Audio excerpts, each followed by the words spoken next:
Thank you very much for joining us, Malam Salim. Malam Farouk Salim, University Zaria, and a Master of Business Administration from Washington University, St. Louis, Missouri, USA. He started his career at the Nasarawa Hospital in Kano as hospital pharmacist before relocating to the United States of America. That was in 1990. He has worked with different organizations in Missouri and Illinois in the United States of America as a clinical pharmacist, staff pharmacist, and allergy specialist, consultant partner, consultant pharmacist, and as clinical pharmacist with Barnes Jewish Hospital, St. Louis. That was in USA from 1993 back then. He was appointed by President Muhammadu Buhari as Director General, Standards Organization of Nigeria. That was on September 26th in 2020. In son to achieve the desired success. Thank you very much once again for joining us on platform. That was very kind of you. Okay, so you know how we do it on platform. We have a panelist, and sitting on this one is our very own Business Desk correspondent, Benny Adams. Benny, thank you. And Prof, welcome, sir. It's a pleasure. All right, so should I call you Prof or Malam? Which one is better? I have not achieved a prof I'm yet. just praying for you. No. Professor on the field. Because Benny called you Professor. That would be below standard. I'm confident when we're looking at quality assurance, doing it right. Are we there yet as a nation? Well, we will never say we are there yet because the whole idea is a continuum. We have to keep improving, and we're making progress, and nobody in the world will say they are there yet. So I like to say that most of our industries, the ones that are working with us are doing very well, and they're making progress both in their pockets and of course with the customers. Okay, and over the years, we've seen SON embark on missions to ensure conformity, certification. Yes. When we're looking at materials, processes, products, whatever it is that a consumer uses or consume. Would you say in the line of sustaining that desired result, it's been a roller coaster or it's been challenging? I'm an incurable optimist, so I will say we are making progress. And the conformity assessments are two types. The one that we have domestically for our industries is the MANCAP, where most industries will go through rigorous inspections, and then we inspect the products, and then they get the certification. You take the product to one of those agencies that are worked, they will give you a certification, say go to the standard, up to standard. Well, in the middle process to get products because analogy on the conformity assessments. Benny, you want to come in now? Yes, were regulated during COVID-19. How well did we do in-house? Did the certification, did we have much progress in it?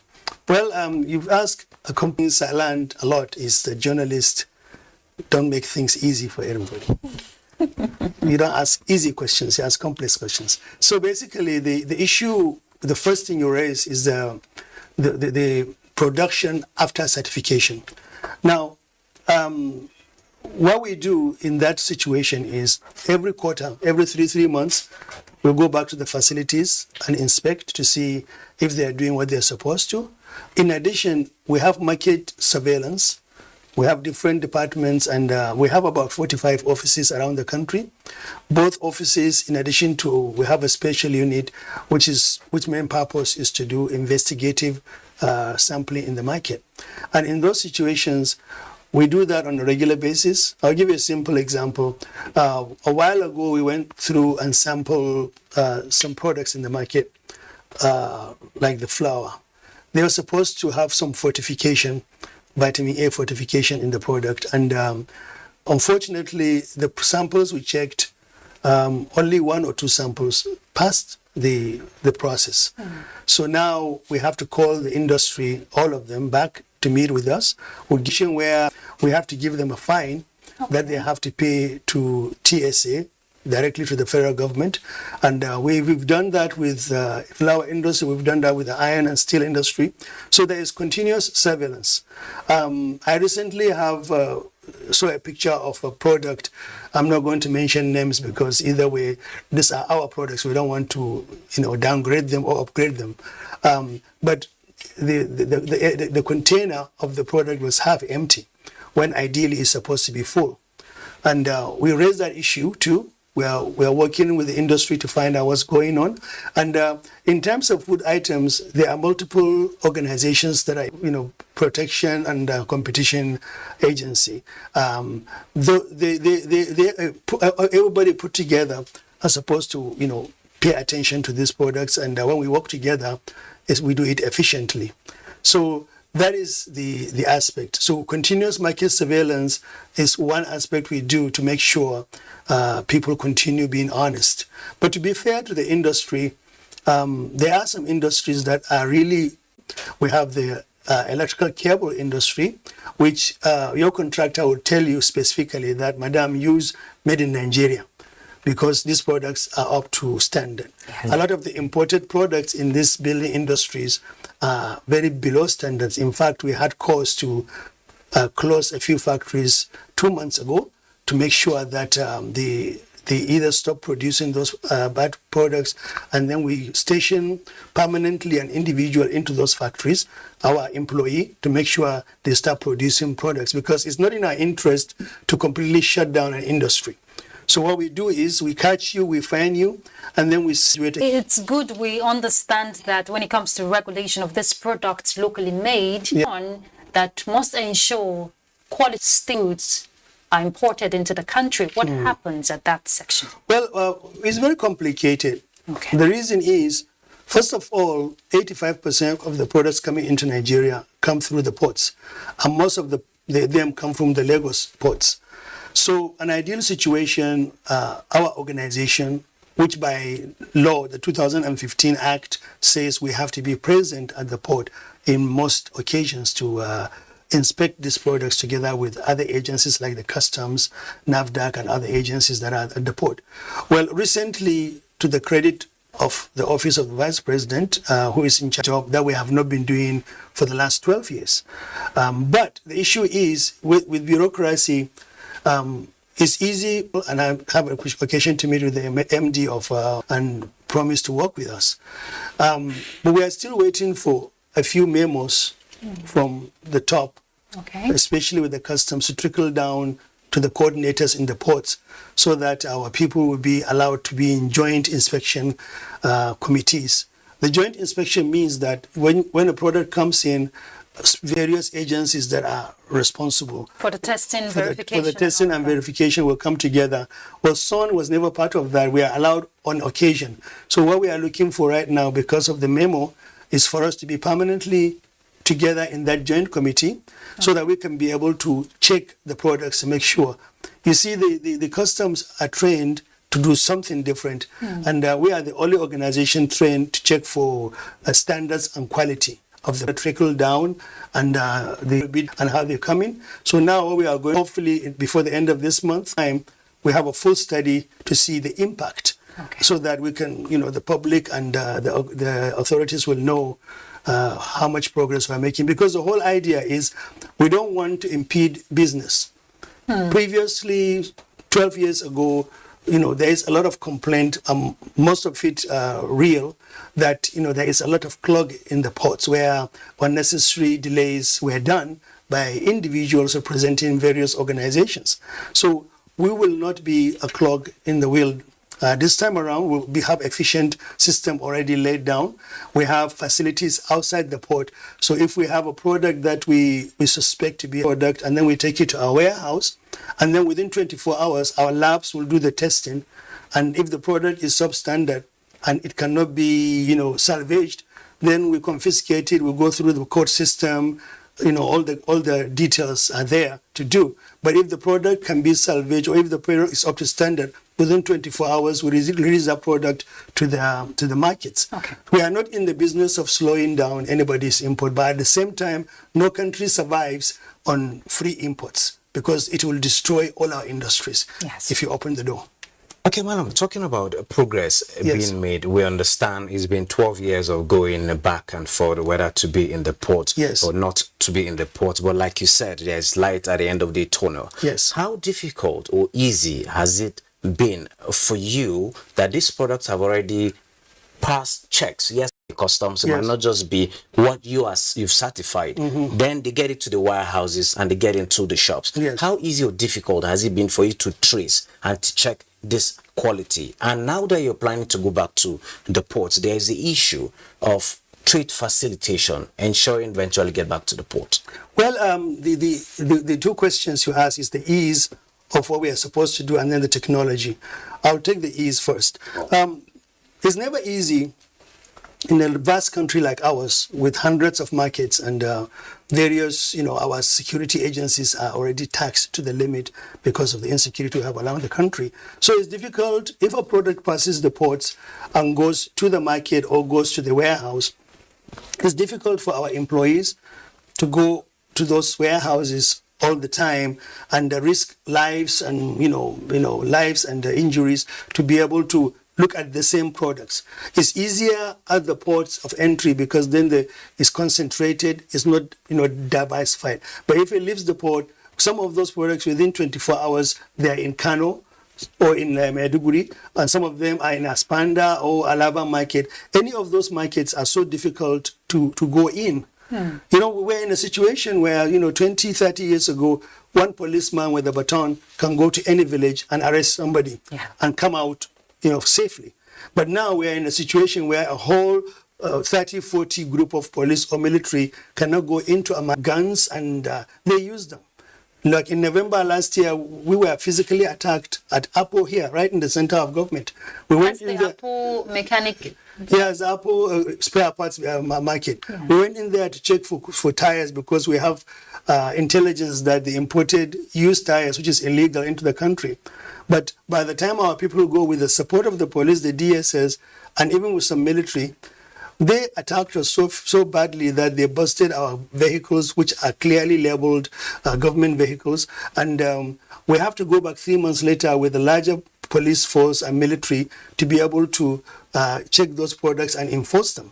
So it's much easier when they are coming in because you're dealing with less. But if you're dealing with things that are already passed through the market, it's almost next to impossible to do that. So when now the technology part you're talking about is the technology can tell you that you have a watch in a container, but it will not tell you if it is a real Rolex or a fake Rolex. Sure. So it cannot tell you. So technology can help customs from the beginning to see if they really want to look at a product. And then, afterwards, we still have to have physical checking once in a while to make sure these products are up to standard or they are not fake products or unbranded products.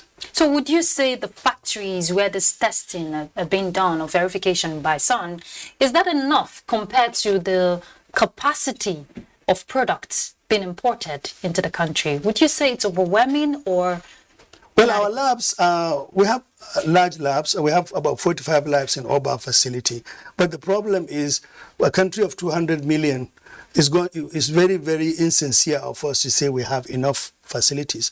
And actually, we're in the example, if you have a product you're producing in Kano or in Maiduguri, you still have to bring it to Lagos for it to be inspected, to verify it. So it's very difficult, it's very inconvenient for a vast country like ours. I mean, if you produce bread and you want the analysis of the bread's part, you come to our nutrient lab in Abuja for it. But if you are from Maiduguri, there's no flight.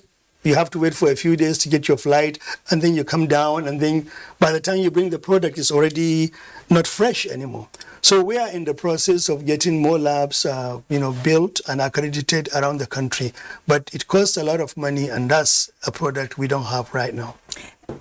Just before I allow Benny comment, you mentioned the challenge of infrastructure. Yes. Let's also look at the manufacturers this time around. The whole goal is to ensure that locally made goods in Nigeria are well promoted. Now, when some of these local manufacturers go through the process of cost of production with the challenge in the country and all of that, and then they don't meet up with standards, and yes, there's no room for compromise, so to say, because lives are involved.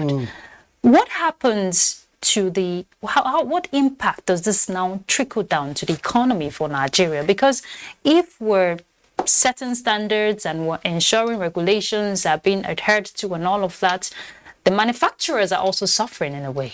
Well, the issue is, if you have an idea how standards are made, you will see that the stakeholders, manufacturers, customers, buyers, people who work on the products, people who produce it, they are all involved together as standards. And these standards are international standards. We adjust them to our own situations here in Nigeria. And every time there is a standard to be reviewed, you have a technical committee together with stakeholders to review these products. So there is input from both manufacturers and consumers. Now, the issue really that affects the manufacturers is not the fact that the standards are so high, they are unattainable. No, the problem is they stick to the standards, but the people importing products from overseas or unscrupulous elements who have uncertified facility making stuff here in the country are producing products that are substandard. And the whole idea of these substandard goods and substandard products is because they are cheaper. So because they are cheaper, they compete against standard goods. For example, if every product coming to this country is up to standard, still, there is a possibility that our local manufacturers may not compete favorably because most of these manufacturers overseas, they have the facilities, they have the subsidies from their home state governments, the electricity is different, the infrastructure is different. So we still have, as a nation, that's why some nations have tariffs. Where in the US, I can tell you still, they have tariffs on steel imports into the country. Not because Americans don't have high class production of steel industry or everything else, but they realize no matter what they do, they cannot compete with subsidized steel products coming into their country from other countries. So that's where you have to mix everything. We check the standards, we make sure they're up to standards, and then we make sure our products coming in, they're up to standard. And then other associations, other agencies, part of the government, recommend to the government, Ministry of Finance, to increase tariffs on these products. That way, we allow even competition for our local industry. So it's a mixture of everything. Oh, Madam, just recently, Yes. I got to realize that Sun is not just in the business of checking quality assurance for products Yes. and possibly services, but you've also delved into the education sector, checking Yes. the quality of Yes. that. How is that going? Well, the thing with Sun is that we have training sections in addition to our metrology, our standards making departments, our certification department. So basically education is one of them. We have an ISO program, I think 47,000, which is purposely for educational organization. 2018. 2018, yeah. So, and then we do have management, QMS, industry. So what we do is we train individuals in that particular industry, and then we certify them, and then we audit to make sure they are following the procedures. So all these ISO programs are actually there to make sure that the activity you're doing is efficient and is standard, so that people are treated equally and products are done properly, so that when you try to export them to the neighboring country, they meet those standards, and those certifications help prove to the customers that the organization is doing the right thing. So why education at this point? What does Sun hopes to achieve with that? Well, education is just a branching out. We've done other QMS for banks, management system, quality management systems. So this education just happens to be one of the products right now we are producing. It's nothing to do with the current situation in the country of education, but we feel there are a lot of other courses that we have that will help most industries, and some of the courses actually are consumer driven. Somebody will come to us and say, we're interested in this product, do you have them? And in those occasions when we don't have them, we send our people to go and train in the accredited places around the world, and then they get certification, and then we produce it. It's consumer driven. Right now, we have people in the education sector looking for those ISO courses. and we are doing it just to make sure everything is up to date. And efficient. Which is very important, because if you want to get it right at the top, you must start with the foundation. Exactly. And it's good, courses like that will be introduced. But let's look at the general public from a wider perspective. Awareness is very, very important. Yes. I know raids are carried out once in a while, but how often do you do these raids? And I know you have a program running on the network service of the NTA. Yes. But is that enough? No, it's not enough. Okay. But as you know, in your business, most programs are not free. So we try to juggle our budgets, and then we try to take advantage of programs like yours in the platform to make sure that we sensitize the public. And we do have other programs that we're doing around the country annually to sensitize publics. Sometimes is focused on sector basis. Like recently we had one with ports, importers, and the other time we had them with industries. So we do that on a regular basis based on what we can afford and what we can do. We have programs in vernacular, different languages. In fact, currently we are doing even translation of standards into various languages so that our small-scale industries will not have to worry about English. If they are doing it in Yoruba or Igbo or Hausa, they should be able to read the standards and make their products up to standard. This is very important because of this current African free trade area, which, we signed the program agreement. So basically, if products come from, say, Ghana, coming to Nigeria, they will not be checked. And the same way our products going into these countries will not be checked, especially if they are certified. So the fastest way for our products to be certified is to get these vernacular standards that they can use to, stick to the standards. All right. Malam Salim, let's hold that thought there as we go on a break. We're back, so stay tuned. Is that the Buhari-led administration has made remarkable progress, like Lafia Transmission Station nearing completion. Africa does not need charity, but partnerships that will promote the adequate investment with the cooperation of all. Sharing firsthand the experiences of reporters on the field as they bring to you weekly the beauty of Nigeria's diverse culture and the economic potentials therein. The Correspondents, development through the eye of the grassroots, showing every Monday at 1:30 p.m. on the network service of the NTA, with a repeat broadcast on NTA News 24 and NTA International. Join us. A journey and not get to his or her destination. Now, imagine the victim who cannot reach out to these responders, who doesn't even have the phone to reach out. Hello, thank you very much for joining us on platform. I'm Ruth Agwe. And the girl, especially if the girl is a minor, she's not yet 18 years, if she gets pregnant, realize that church girl is sent out of school and the boy is left in school. Just to pick the call. So how much sensitization is there? I don't agree. A lot of people are just deaf.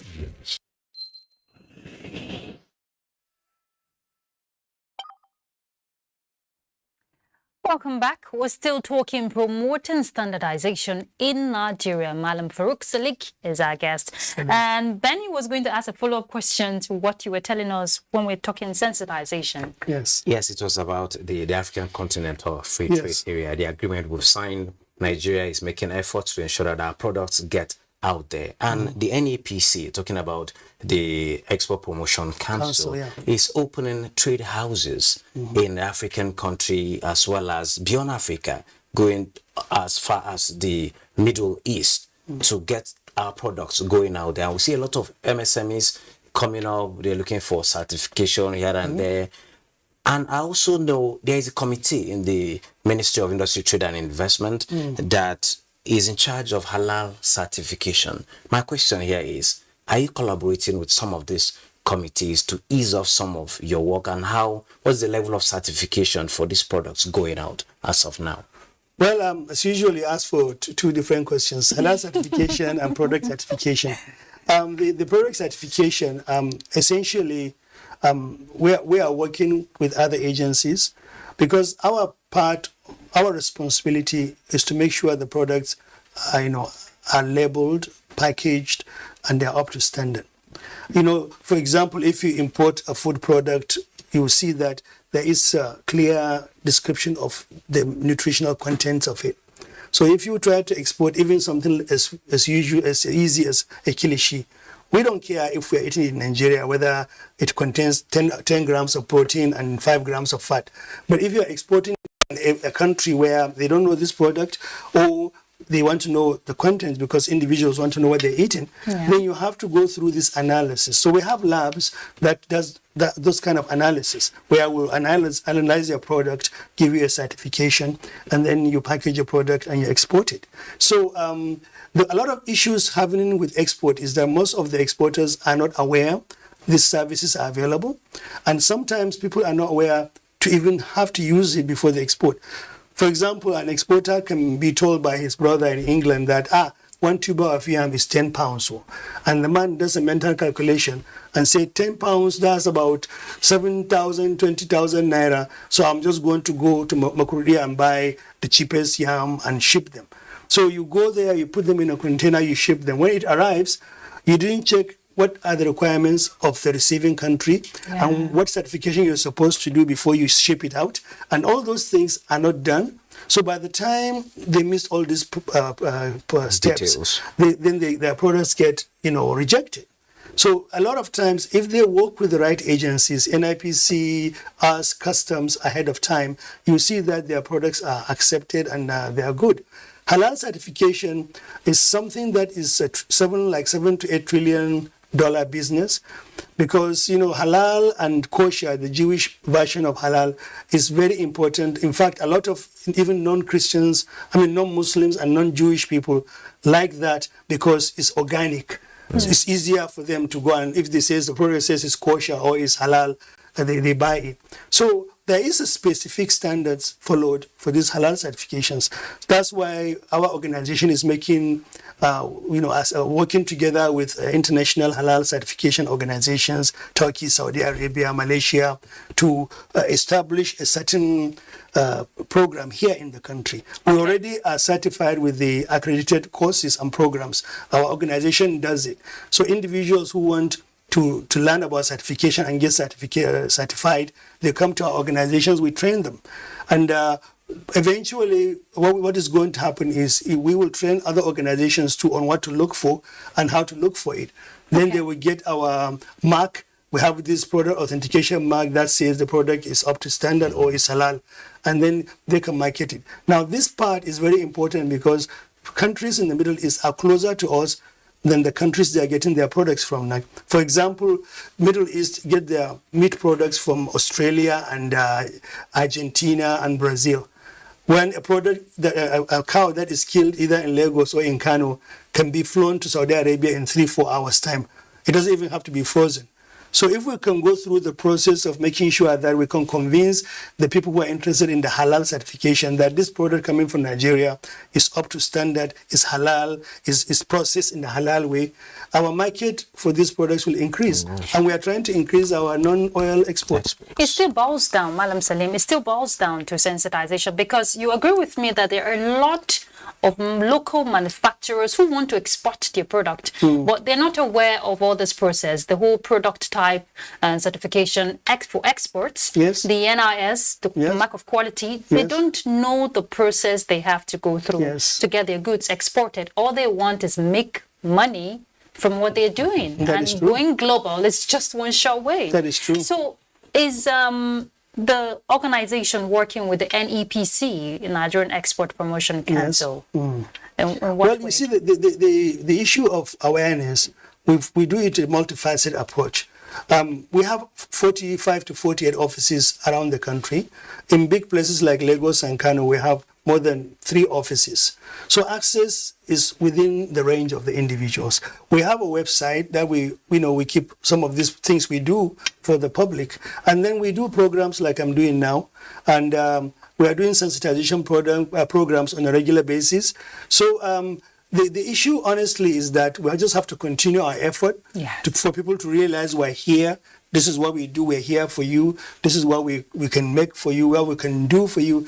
It's a very valid question, but the thing is, we just have to continue doing the sensitization. We have to expand it. We have to make it more interesting. I mean, recently we have a competition on standards from secondary schools and some universities.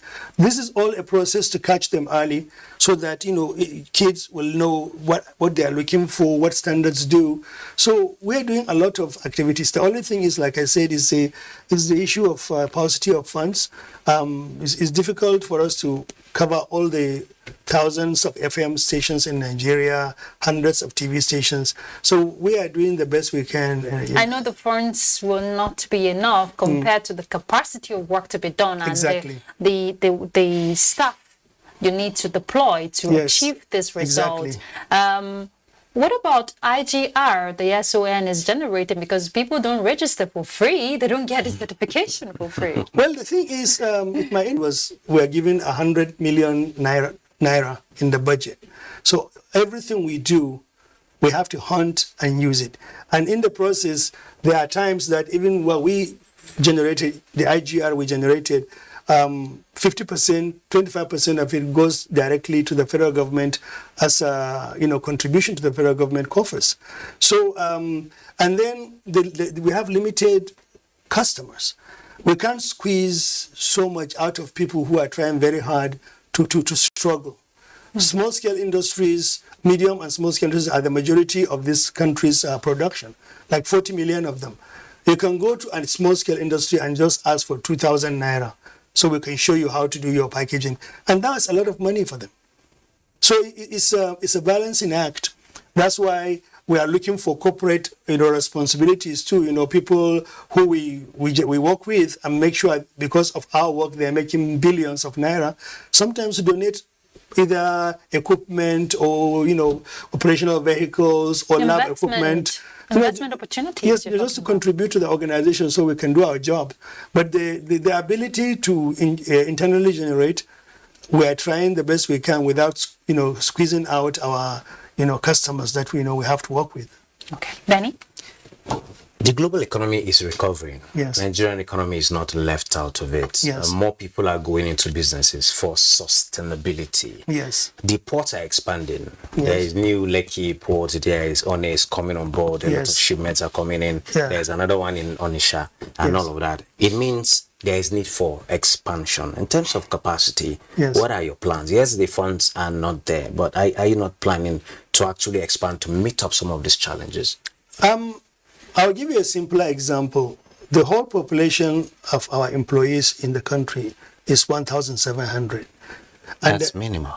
And when you go to compared to the workforce, so when you go to the Meteorology Institute in Egypt, they have more than 5,000 employees right now in just a branch of what Sun does in Nigeria. Wow. So, but having said that, even if we want to employ more people, which there are a lot of talented Nigerians out there desperately looking for work, there is no funds to pay them.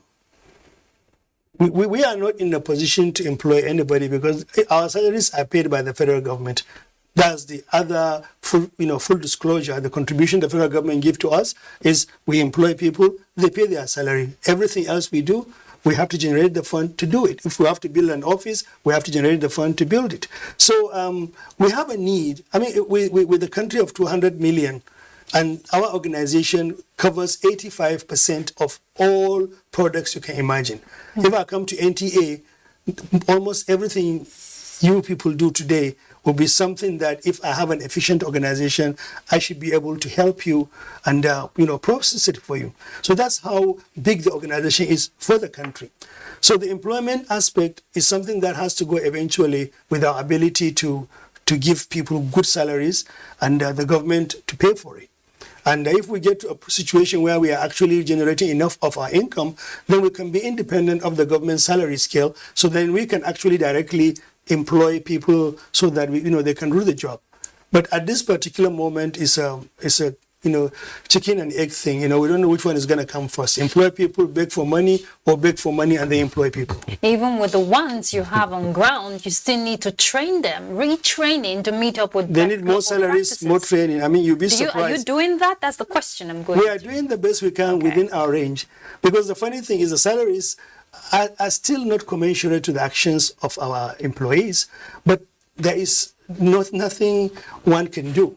We don't have the ability to increase their salary. I mean, you have somebody making 100,000 in Abuja. Even if they live outside Abuja, they won't find a place to rent for that kind of salary, and then come to work and then do what they are supposed to do. So the thing is, it's the same problem all over the country. So it's something that has to be done in such a way that is sustainable without, destroying the organization. But you do the best you can in terms of training. Well, they get trained. You see, we have a training center, which the one I was just telling you about, the training programs, we do. So in addition to training the outside people, we encourage our employees to be trained internally on these programs. And we have on occasion send them out, sometimes even outside the country for training. But the resources are limited. And of course, because the resources are limited, we will not be able to train everybody at the level we want. But yes, our employees are getting as much training as we can afford to give them. Benny? Well, every year, every organization comes up with targets and expectations in meeting that target. Yes. What are the targets for SON? And meet all these challenges that are coming up. What do you want to see you achieve over a period of time? Well, I mean, physical targets, people love statistics, but I can give you a generalized target. One of my generalized target, having been in a position now to have to work closely with the customs on an equal basis, not as an invitee, I'm looking forward before the end of this year to prove to Nigerians that the presence of standard organization in these entry points is such a positive thing. This is the result, and this is the difference. So that is one aspect. The other aspect is my major target is for an average Nigerian. When they say Standard Organization of Nigeria, when they say SON, they will not think of the child they left in the house, but they think of an organization that is there to make their life better. And industries, the same thing. We want industries to know that we are their friends. We are here to sustain the industry. Any organization that does not protect the local industry is not worth calling itself a government organization. Indeed. And SON is also empowered, of course, we know that, to carry out market surveys. Yes. And aside that, they must also ensure MDAs comply with the standards, the new standards. Yes. Now, part of this survey, when we're talking in the areas of supplies, of equipment and all of that, does the organization go into these MDAs and how often to ensure they're actually complying? Well, that's a tough one, right? It is, because Maybe even our camera, is it up to standard? Benny? Well, the point is, you expose yourself. You know what we have to go through. Top standard. You know what we have to go through before we start this program. Your presenter has to go through a few minutes of getting things right. So I'm sure if we because that's we have standard. Mr. Standard, Yeah, so so we we want have to to tell you keep- we are operating at that level. All right, so go ahead. We would like you to have more equipment. We would like you to have more modern equipment. NTA is not a case study now. We're talking other MDA. Well, he so started let's it. I shift didn't attention. start it. He started it. He asked me about what I saw. Okay. But on a serious note, I honestly think that we have a lot of MOUs, memorandum of understanding, with a lot of agencies, government agencies, and we work together with them. Now, we have no cause to go to an agency and say like NAFDAC to see we're going to inspect NAFDAC. Now, but if NAFDAC subscribe to our ISO program, say QMS 9001 2015, then after we finish training them, we will go on a regular basis with our auditors to see if they are keeping up to that management certification we gave them. So likewise, a bank, if a bank does the same thing, we do that certification to verify if they're doing it. So our relationship with both private and governmental agencies is those kind of relationships are based on those certifications. But on a general basis, our responsibility is to make sure that things are kept up to standard, products are done properly, and there is, even building standards. Now, with the load up was passed for handicap accessibility, almost every building in the country, both private and public, should have an wheelchair access for handicapped people. Yeah. And you and I know that it's a very tall order right now. Yes, and that access is one issue persons with disabilities really want, yes. to fly.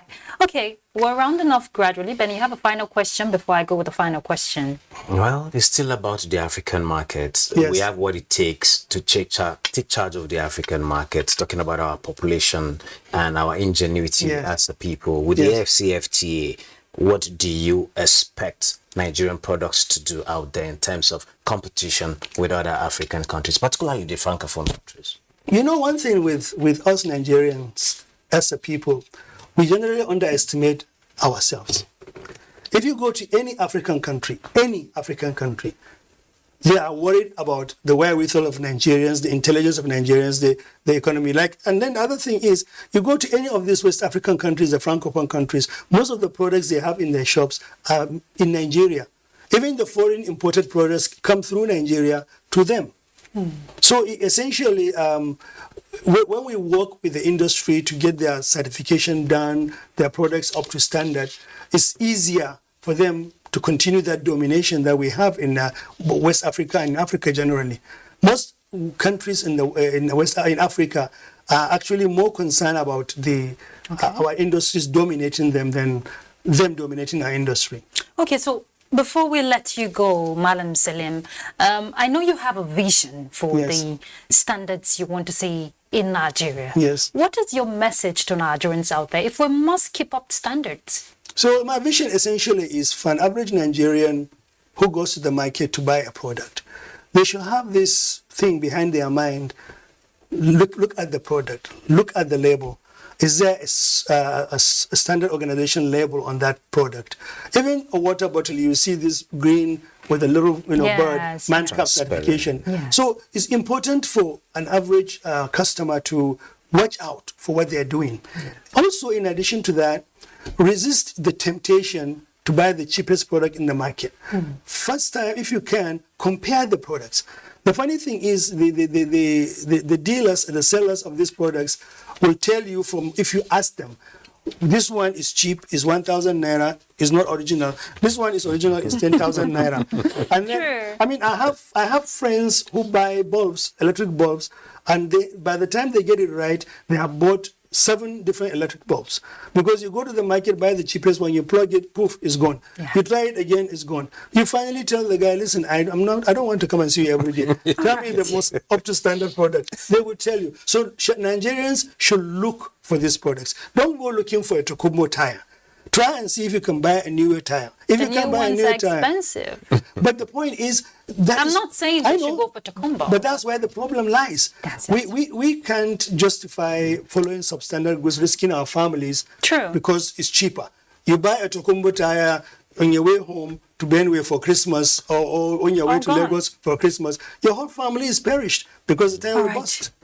Thank you very much, Malam Farouk Salim. We'll continue to do our part while SON do its part. Thank you very much for this insightful conversation, quite educative actually. Thank you for your time on platform. Thank you for having me, and I appreciate it. And I like to say it's always good to be on the platform. All right, thank you. Thank you. Benny, thank you very much for the complex questions, as Mr. It's a pleasure being here. He enjoyed them. All right. So we've been talking promoting standardization in Nigeria. There's a whole lot to be done, and it is a collective responsibility. Compromise is not the way out of it, but your determination for the nation to succeed is just the way out. I'm Ruth Aguele, and that's Platform. Bye.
That literature is a reflection of the society is a fact that has been widely acknowledged. It's impossible to find a work of literature that excludes the attitude and values of society. Hence, no writer grew up completely unexposed to the world around him.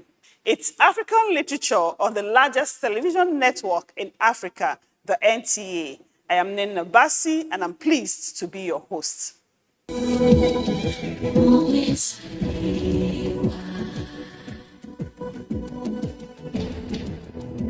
This episode takes a look at literature as a tool for advocacy.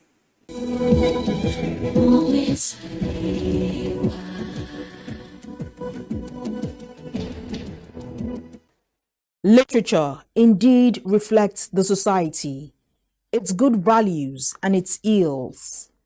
In correcting the society, literature mirrors some practices in it with a view to making humans realize their mistakes and make amends. Literature, as an imitation of human action, often presents a picture of what people think, say, and do in the society. Writers of literature often transport the real-life events in their society into fiction and present it back to the society as a corrective mirror in which members of the society can look at themselves and find the need for positive change. Pillow Banking, a short story by Aisebiogun Okwebo, is a tale of corruption, decaying infrastructures of government, erosion of values, and the various mixes of tradition, among other issues. I believe that the title of a work should be engaging enough to be able to compel readership. And secondly, it must also relate to the tale you are telling. If there's nobody that will have read this book, Pillow Banking, for instance, that will not know why this work was entitled Pillow Banking. It speaks volumes. It will say have members of the society, even till now, that are not internet savvy, that still keep money in mattresses and pillows, that believe physical cash is to be preferred to your e-wallet or digital money transfers. We still have that, so it will take a lot of convincing, a lot of advocacy before this mindset can be totally changed. The author relates his experiences, which forms the background of this work. I know that while growing up, my father had a tradition, I'll call it. Once we're on a long vac, he makes sure we go home to the village to relate with the old folks, to make sure we identify with our roots, and to make sure that you don't forget your own language, which I try to also carry on with my own children. And then you get to see a lot of things, hear a lot of things, and experience something you've never experienced before at the village level, at the rural level. Yeah, in the north, for instance, where I did my youth service, I served in Daudawa, in present-day Katsina, under Faskari local government. Life was good then. I'm talking about 1990, 1991. You could go anywhere. The people were welcoming. And that is the Nigeria I know. Go anywhere, arrive at any day of the time. You lose your way. People are there to direct you, to assist you. Not now when everybody's afraid for his or her own life. You go unaided into the bush to look for these nomads. You buy eggs from them. You buy whatever milk from them. It was a union of one mind, one people. We need each other. So we do, sometimes we do trade by barter.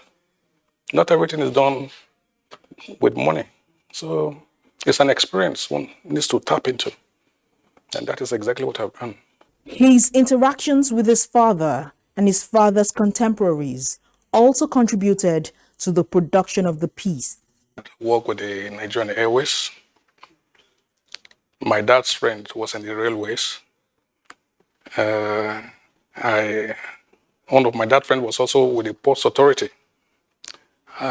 So when they come together like that and start narrating happenings, I was the errand boy, go and get this, go and get this. So I listen.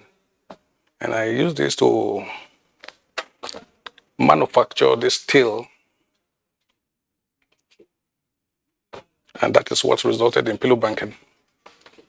Okwebo makes use of the first-person narrator to tell his story. I use the first-person narration because I wanted them to see what the narrator saw that was worth relating. In this case, the narrator was a man on a journey, on a train from Lagos, from the Ido terminus, with a destination for Zaria. And in the course of that journey, a lot of things happened, which the story told. So it's like one of my reviewers said, Professor Saint Bileka, he said he will also like to call the book The Story of a Train Journey. So call it whatever you like, but it's a tale, and with well-developed characters and well-developed themes.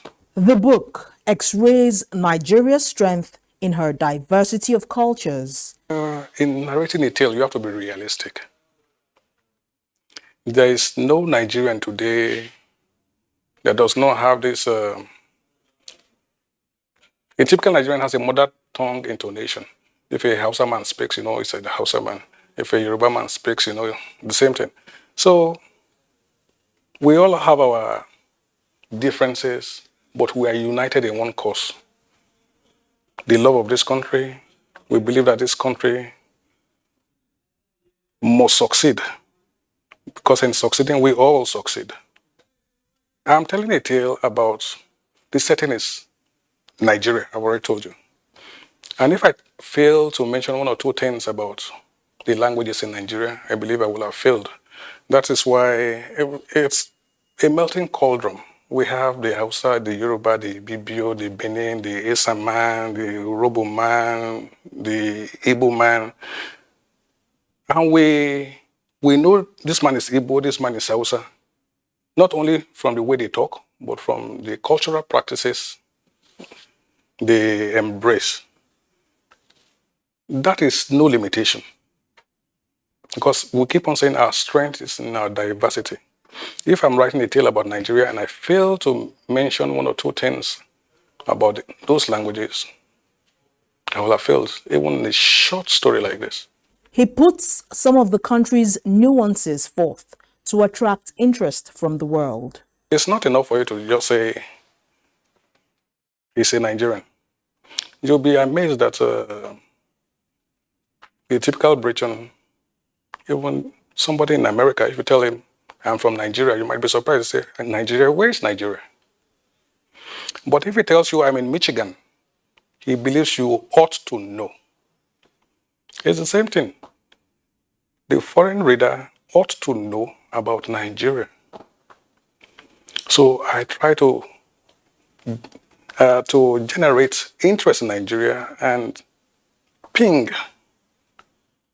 on their need to know more about the country by telling them about the culture and the people, how they talk, how they behave, their nuances, because it will tell you more about the people and what to expect from Nigerians. The author, through the piece, touched on several themes. You have to realize that metaphorically, the train journey is more than a train journey. It's like Nigeria itself. The people, the characters presented, you see, have touches on the key tribes, the Yoruba, the Hausa, the Igbo man, and just to emphasize the fact that we are more than these three tribes. You saw the Calabar woman and co.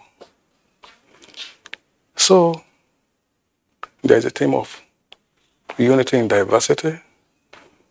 There's a theme of resourcefulness.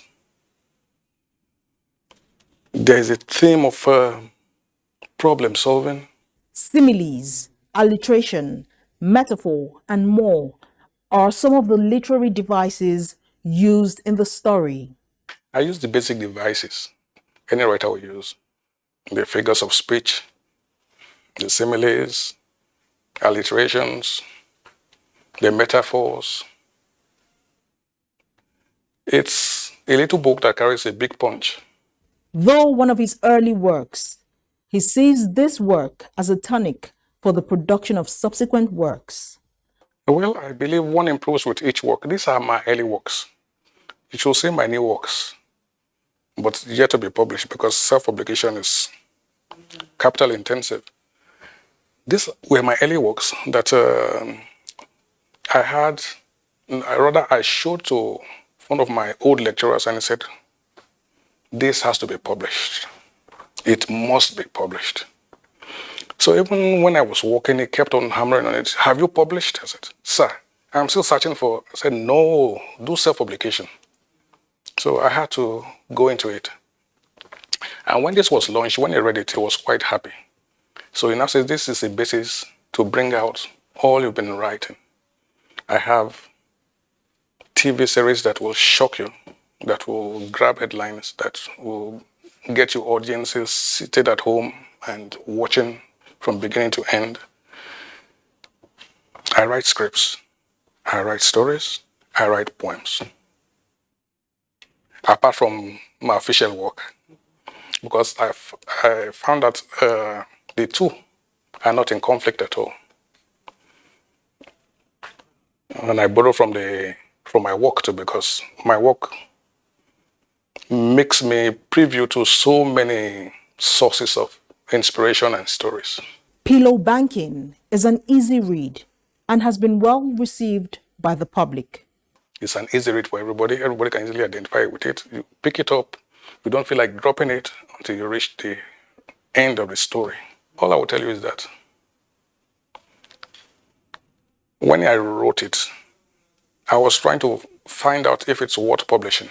And from the encouragement I got from left, right, and center, and I published, I did not expect it to do this well, but I'm amazed at how it's even been received at all levels. It's available on Amazon, it's available on Kindle.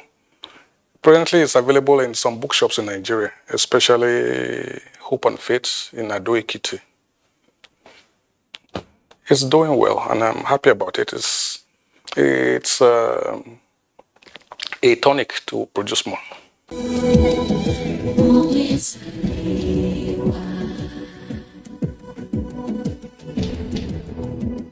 Arts Composition today takes a look at a storyteller who draws inspiration from his numerous travels and people he has encountered.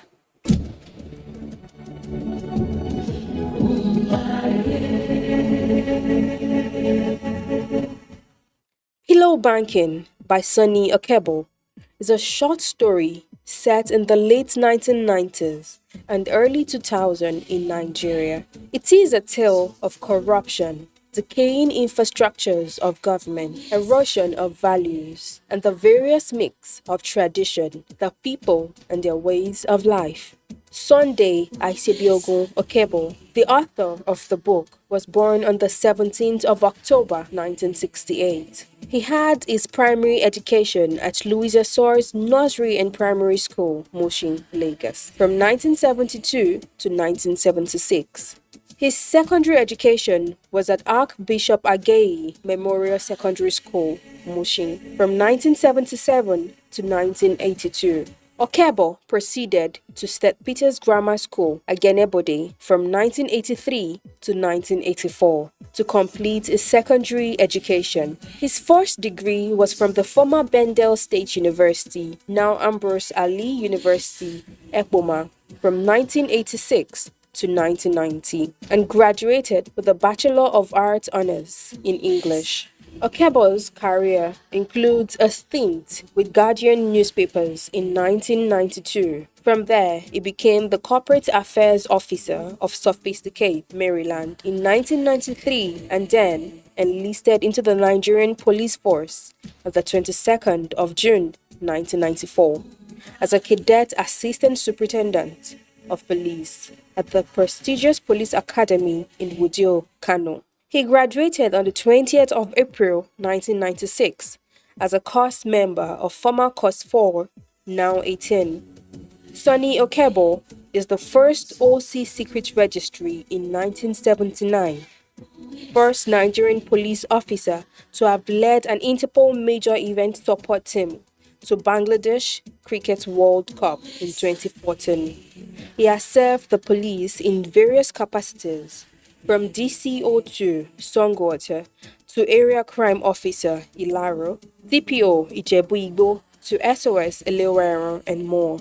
He was a member of the UN mission in Kosovo in 2004 to 2006.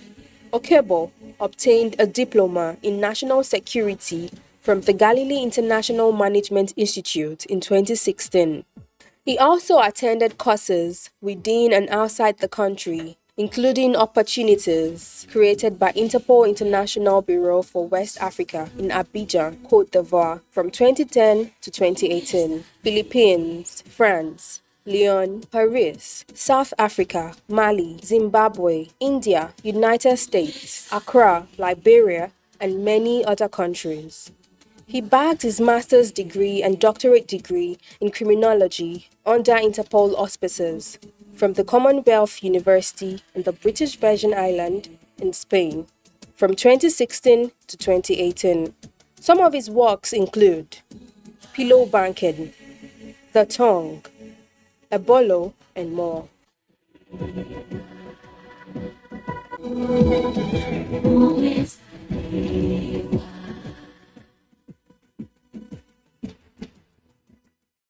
Readers don't appreciate feeling dissatisfied or frustrated. They want to know all the efforts they've put into reading a book is worth the while. It's therefore important as an author to leave your readers with good impression.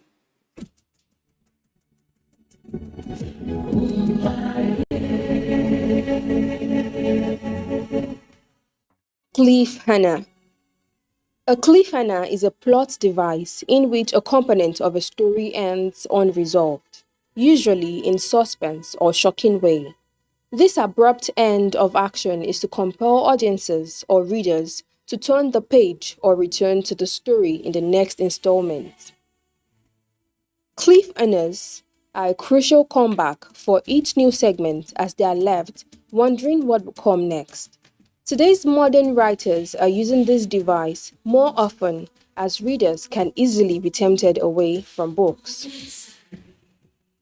The term cliffhanger is considered to have originated with the serialized version of Tom Hardy's A Pair of Blue Eyes, published in Tinsley's magazine of September 1872 and July 1873, in which Henry Knight, one of the protagonists, is left hanging off a cliff. Types of cliffhangers. There are two main types of cliffhangers. 1. The main character comes face to face with a dangerous or possibly life-threatening situation. 2. A shocking revelation comes to light, threatening to alter the course of the narrative. Examples of cliffhangers. 1. An unanswered question. This is common. 2. A loss. Can be physical or emotional. Can be tangible thing or relationship. 3. Dangle a carrot. Show the protagonist or a character in a work that what it wants desperately is there, but cannot be reached. 4. A glimmer of hope. Can be a pronoun meant that something needed, new, different, or exciting will happen soon. 5. An accident. Can be physical accident or set of an alarm. And 6. Unexpected news. Importance of cliffhanger. Cliffhangers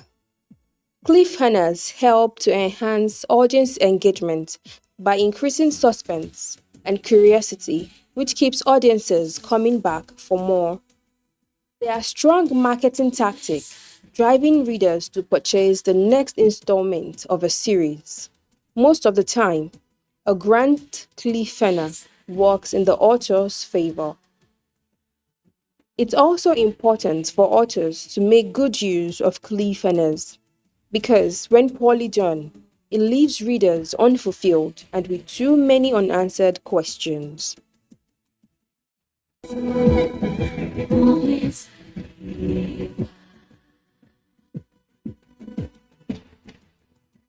Literature is a reflection of good and bad in the society.